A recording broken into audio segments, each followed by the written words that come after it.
Welcome to part 2 of the interior overhaul of my E39 BMW. In this video we're going to be focusing on the cassette for the sunroof mechanism. Of course, because it's German, it's a little bit more complicated than it needs to be, but once you figure it out, it is a pretty elegant solution. Mine was so broken when I got it out of the car that it was really kind of difficult to figure out what was going on, but I was eventually able to piece it together. It just took me 2 or 3 hours. My goal for this video is to make that process a lot easier for the rest of you, so that if you don't have the luxury of taking the whole cassette out of the car and you're trying to work on it with it still attached to the roof, it's a little bit easier for you to understand what's going on. I'm not going to address specific issues. For example, my sunroof won't do this. Well, then this is your problem. I'm going to try to explain the mechanism well enough so that you can work through it in your mind yourself. To do a very basic overview to start, you have 4 tracks, 2 on either side. You have the track for the sunshade, and then you have the outer tracks are for the actual mechanism itself. You have 2 main sliders on either side that attach to the back of the sunroof, and then there's 2 smaller sliders that attach to the front point of the sunroof. Concealed within a mechanism, there are 2 different chains. They're strung in opposite directions, and there's little clips in the center of those 2 sliders that pull the sunroof back and forth when the motor turns. Now, if that doesn't make sense right now, I'm going to move the camera, we're going to get a little closer, and I'll go over that in a bit more detail. This is your passenger side mechanism. You have your front,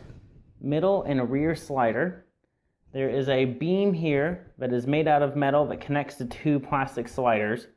And then you have this rear slider here that connects by another metal beam on the outside, and this is what activates your tilt mechanism when it slides into this plastic piece over here. This piece, as far as I can tell, rarely breaks. The pieces that are going to break is this plastic piece here and this plastic piece in the front. When the sunroof mechanism slides forward, you're going to have this little gap here in the track, which allows this here to pivot. It is a metal piece underneath this plate, and it will pivot up and allow the sunroof mechanism to come up and tilt your sunroof when it slides in a track that is along the side here. So I'll demonstrate that with the motor, and we'll go through it a little bit slow so you can see the action work. But the part that does all the movement is right here. This attaches to a little piece right here. It's hard to see. You see that little silver piece?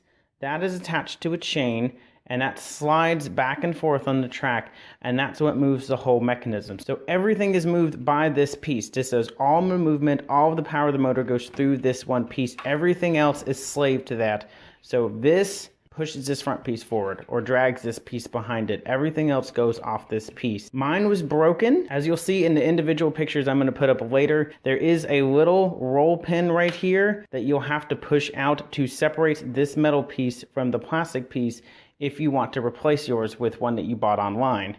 This piece is also metal. It's not going to break. The crossbar underneath it is metal. It's not going to break.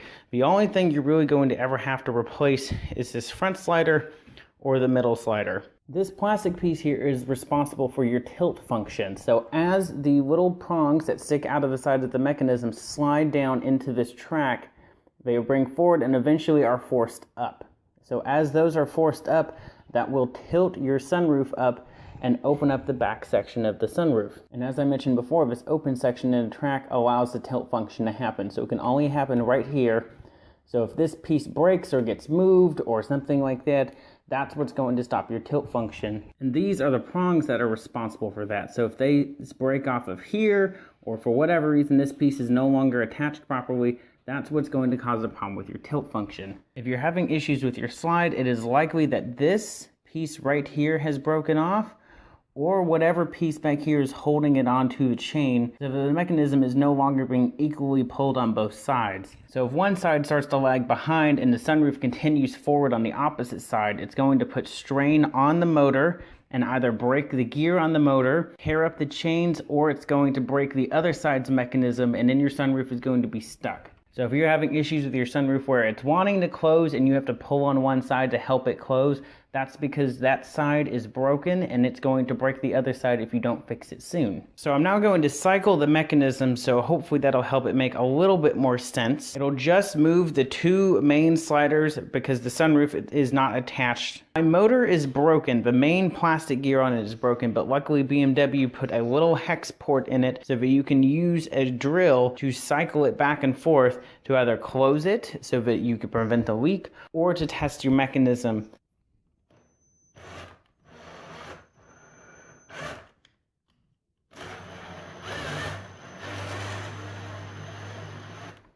So you can see the side pieces have started to enter that little tilt mechanism. So as it comes forward,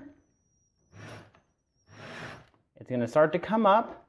You can see those pieces pivoted up through that open section in the track.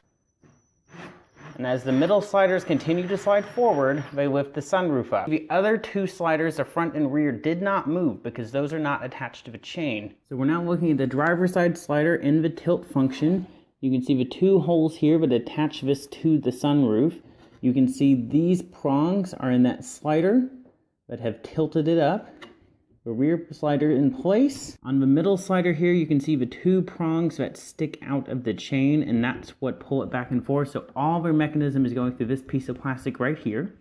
Here's the metal piece I was talking about. You're going to have to push this roll pin out with a hammer if you need to replace this plastic slider with an aftermarket one. If you need to replace any of these pieces, what you're going to have to do is remove the motor and pull this chain all the way back until this section slides out the back of the track. You can then slide each of the pieces back in. Make sure you slide them in order, because once they're on, you cannot push another piece in place. Some of them will slide in from the front here. You'll have to remove this little blocking plate, but they will not all slide in from the front. It's much easier to do it from the back. Here's a view from the back of the track. You can see you have this little open area in the rain catcher that will allow you to slide pieces in and out of the track. Here's the front slider on the sunroof. It attaches with one single screw and this little prong here.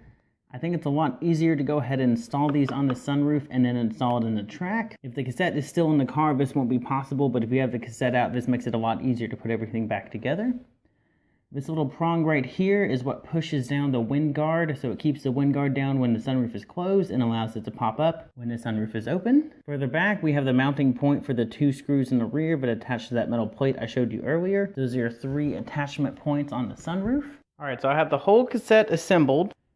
Sunroof is in, attached at our front point and rear points.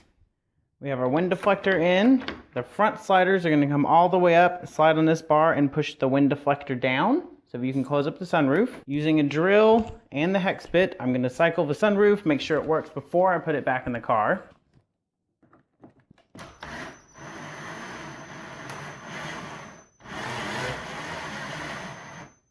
So you can see as I came up, this came down. So now sunroof is closed. We push it forward. We're now in the up position. So we're parked here, right where I think it's going to need to be. It'll need to go a little bit more forward. I think that would be fully closed. So I'm going to leave it there. I can always cycle it back and forth once I have it installed in the car, just in case I need access to any of the bolts. But we should be ready to put it back in. If you have any questions about the mechanism, or what goes where, or what's missing, or anything like that, feel free to send me a picture and an Instagram message or a Facebook message, and I would be more than happy to help you. There are a lot of great write-ups out there, but sometimes I think it's really helpful to see it in a visual. So just to run through it one more time, just so everyone knows what we got going on. We have our wind deflector up front, hinged here, and attached here as well.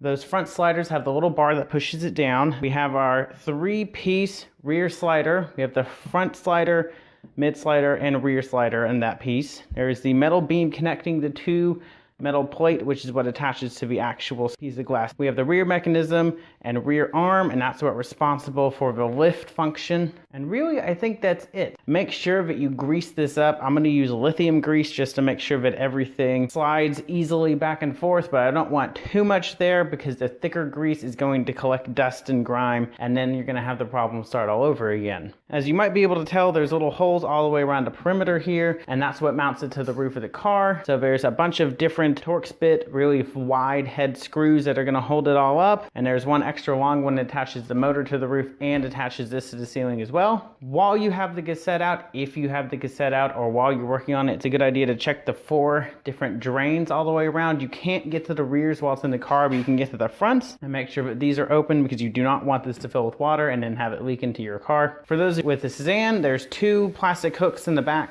that hold it up, so you can take all your screws in the back and work your way up to the front, taking this one out last, and then you have to support this and slide the back out. If you have the Touring, it does not have those hooks, so you're gonna have to just be careful and take everything out slowly. It's a good idea to have a second person when you're doing all this. So I'm gonna go get this put back in my car. So the sunroof is back in the car. Make sure you attach all of the drainage hose. There's one in each of the 4 corners. You'll want to do that after you have it installed. It's a little bit difficult to do it before you install it. You can see this is the Torx screw I was talking about. It's pretty wide head, but a short screw. You go all the way around the perimeter. The only one it's not is this center one right there, that gold one. That goes through the motor, through the sunroof, and then into the roof of the car. Up here on the front, that piece of plastic behind the motor, that goes into a slot on the front of the roof. You can put that in that slot. And then this metal clip right here in the back on each corner will allow you to attach it to the roof, and it'll hold it there while you put in each of the screws. There's one on this corner, and then there's another on the opposite corner in the same exact location. Again, remember to attach the hoses. Got all the screws all the way around.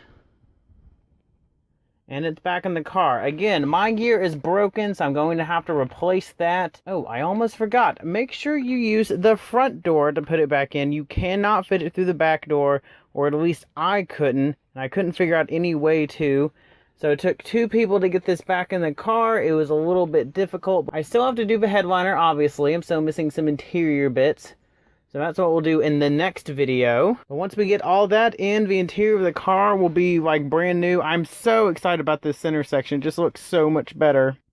And that dead pedal, I can't even begin to tell you how much I enjoy having that dead pedal. It really does make a difference. So even though it was horrible putting it in, it was worth it. But again, if anyone is having trouble figuring out the sunroof mechanism, please do not hesitate to hit me up. I would be happy to help you, give you any hints, tips, tricks, anything I can think of that wasn't in this video. If you have a question, do not hesitate to ask. So go ahead, drop some comments below, hit that subscribe button, and I will see you guys next week.